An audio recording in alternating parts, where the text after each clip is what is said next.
नमस्कार दोस्तों, horror tales के एक नए एपिसोड में आप सभी का स्वागत है। मेरा नाम राजेश है और मैं एक ट्रक ड्राइवर हूँ। यह कहानी मेरे जीवन में घटी एक घटना पर आधारित है। ज़्यादातर लोग जिसे भूत या प्रेत कहते हैं, हम लोग उसे छलावा मानते हैं, क्योंकि हमारे साथ ऐसा छलावा अक्सर होता रहता है। हमारे लिए वह बहुत ही अजीब लेकिन छोटी सी घटनाएं होती हैं, बस कुछ पलों का अनुभव। हमें अपने सफ़र के दौरान कई बार सुनसान रास्तों के किनारे भूत प्रेत खड़े नज़र आते हैं। कभी वह हमें रास्ते पर चलते हुए दिखाई देते हैं तो कभी सड़क किनारे खड़े होकर हमें घूर रहे होते हैं। हम जानते हैं कि वह इंसान नहीं होते, हादसों में मारे गए लोगों की प्रेत आत्माएं होती हैं, लेकिन यह बात उतनी ही सच है कि हम हमेशा उन्हें पहचान नहीं पाते। कभी कभी जो हमें दिखाई दे रहा होता है उसे समझना हमारी बहुत बड़ी मुश्किल होती है। करीब 15 साल पहले मेरे पेट का ऑपरेशन हुआ था और मैं लगभग 6 महीने तक घर पर ही था। घर के हालात धीरे धीरे बिगड़ते गए। मेरे पास में जो कुछ भी था वो भी ख़त्म होता चला गया। एक रोज़ ना चाहते हुए भी मुझे काम पर जाने का निर्णय लेना पड़ा। मेरी बुरी हालत में भी मेरे एक बॉस ने मुझे एक नया डिलीवरी ऑर्डर दिया कि मुझे एक सामान एक जगह से उठाकर दूसरे जगह पर अनलोडिंग करना था। मेरे पास कोई चारा नहीं था, लेकिन मुझे मेरे मालिक का काम पूरा भी करना था। मैं फैक्ट्री पहुंचकर सामान लोडिंग करवाया और जैसे ही मैं बाहर जाने लगा तो मुझे मेरे साथ एक लड़का दिया गया। मालिक ने कहा कि तुम्हारी तबीयत ठीक नहीं है तो तुम्हारे साथ एक हेल्पर होना ज़रूरी है, क्योंकि तकरीबन रास्ता 700 से 800 किलोमीटर लंबा था। कुछ देर गाड़ी चलाने के बाद मैं थक गया था। मैंने एक जगह गाड़ी रोककर अपने लिए खाना बनाया। उसके बाद हम दोनों ने मिलकर खाना खाया। तकरीबन 200 किलोमीटर पार होने के बाद मेरे साथ जो लड़का था उसने मेरे से बात करनी शुरू की। उसने अपना नाम प्रकाश बताया। वह भी ट्रक चलाना चाहता था, लेकिन रात ज़्यादा नहीं थी और बड़ी गाड़ियाँ बहुत सारी थीं, इसलिए मैंने उस समय उसे गाड़ी नहीं दी।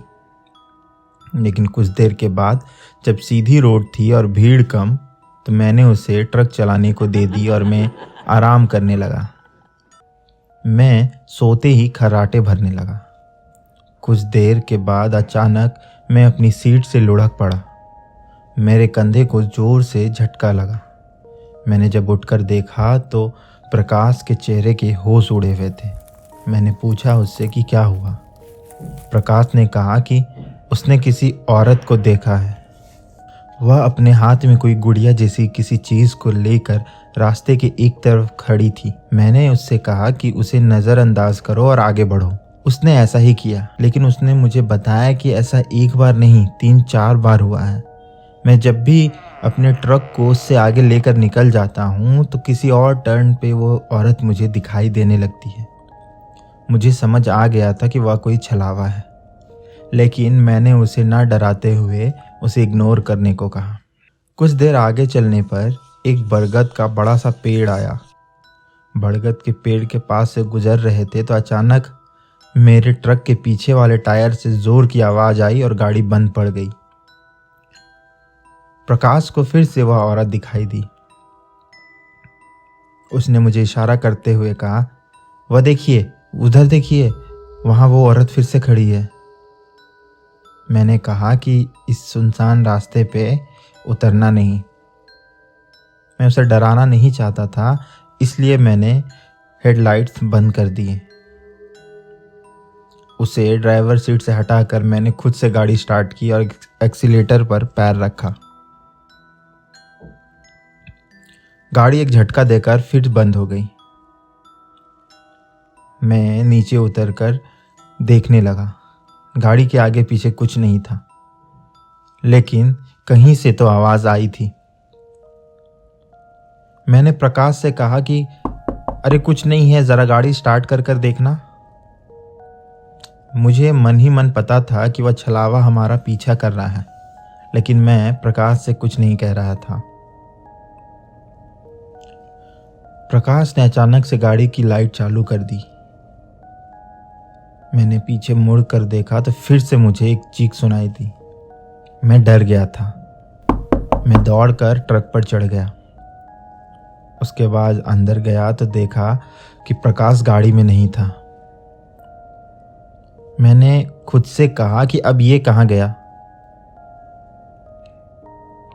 वहां मैंने ट्रक से नीचे झांक कर देखा तो प्रकाश उतरकर रास्ते की दूसरी तरफ चला गया था। मैंने उसे आवाज़ दी, अरे कहाँ जा रहे हो? निकलना है हमें यहाँ से। प्रकाश मुझे देखकर हंसता हुआ भागने लगा। मेरा गुस्से का पारा अब चरम पर था। मुझे लग रहा था कि ये अभी मजाक करने का समय है। मैं उसका पीछा करते हुए गाड़ी से कुछ दूर जा पहुंचा। मैंने देखा कि वह उसी बरगद के पेड़ के नीचे था। उसका पीठ मेरी तरफ था और सर पेड़ की ओर। वह कुछ कुरेद रहा था। मैंने उसे जब पीछे से आवाज़ दी तो उसने कोई रिएक्शन नहीं दिया।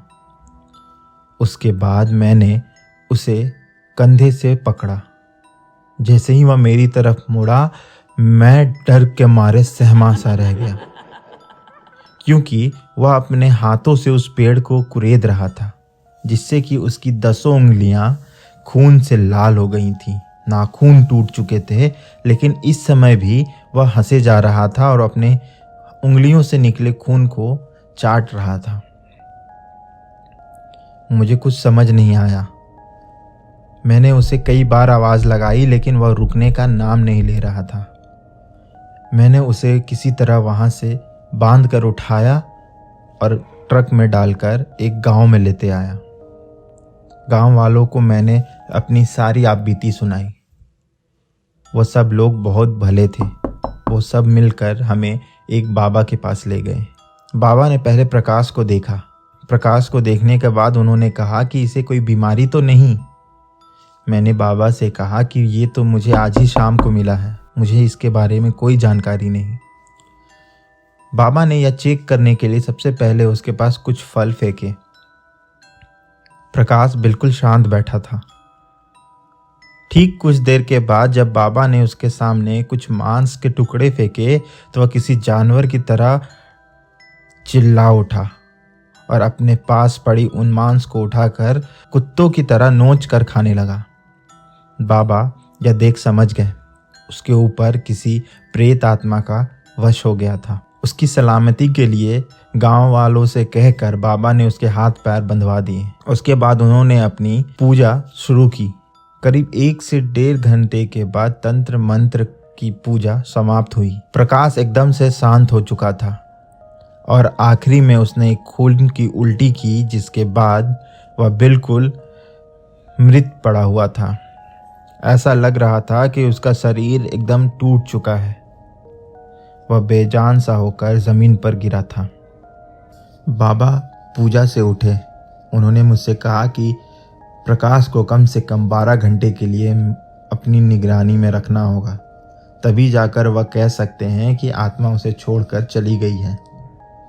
मैंने बाबा के हाथ जोड़े और उनसे एक रिक्वेस्ट की कि मैं एक ट्रक ड्राइवर हूँ और मुझे माल जगह पर पहुँचाना है, तो जब तक मैं वापस ना आऊँ क्या आप इसे संभाल कर रख सकते हैं?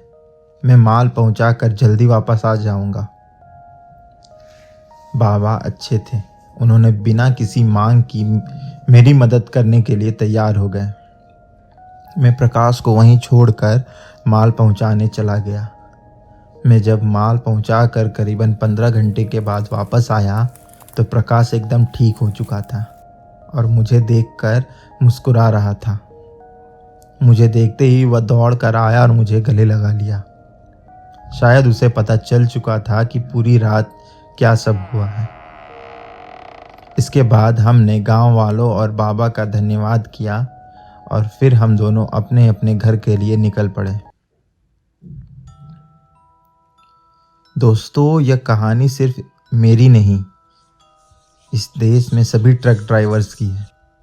हर किसी के साथ हर दिन कुछ ना कुछ होता है। अगर आप हर किसी से पूछेंगे तो वह अपना एक्सपीरियंस आपसे ज़रूर शेयर करेंगे और हमें ऐसी कई सारे हादसों के लिए हमेशा तैयार रहना पड़ता है। तो ये थी हमारी आज की कहानी। अगर आपको हमारे वीडियोस अच्छे लगते हैं तो हमारे चैनल को सब्सक्राइब करें। अपना प्यारा कमेंट लिखना ना भूलें। बेल आइकन ज़रूर दबाएं। धन्यवाद।